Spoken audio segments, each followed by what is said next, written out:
ဒီနေ့ engineer တွေကျောင်းကစာသင်ပေးလိုက်တယ်လက်တွေ့ site ထဲရောက်သွားတဲ့အခါတူလားမတူဘူးအဲ့ဘာလို့ကျောင်းလာတက်နေတော့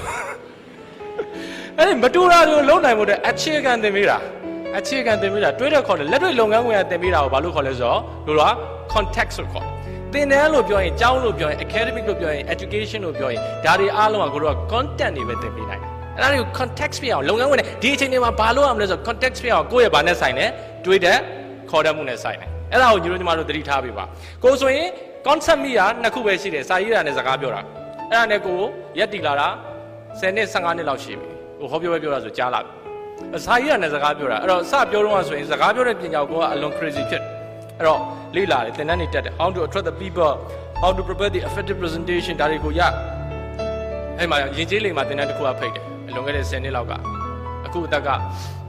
32နှစ်ဆိုတိတ်ကြီးတယ်ထင်ပါဆိုလို့ဆိုင်းခန့်လိုက်တဲ့ဆိုင်အများကြီးငယ်သေးတယ်အဲ့တော့22နှစ်ကို21နှစ်ကစာပြောရွယ်စပြောဒါကိုအခုစာပြောပြောတာ10နှစ်လောက်ရှိပြီအဲ့တော့21ခြာတက်ရွယ်ပေါ့ကွာအတွေ့အကြုံလည်းသိမရှိသေးဘူးရေကျေးလေးမှာတင်တန်းပြောရမယ်ဆိုတော့ကလေးတွေပြောရမယ်ပေါ့အဆင်ပြေတယ်ဒီလိုပေါ့ဓမ္မဒုတာမောင်မယ်တွေဆိုတော့16 second ပေါ့ဟိုရောက်လဲကြည့်လိုက်ပေါ့ဓမ္မဒုတာမောင်မယ်တွေဆိုတော့2တန်းနဲ့3တန်းကလေးလေးတွေကတုံးလေးတွေနဲ့အစီရီထားတယ်ဟာ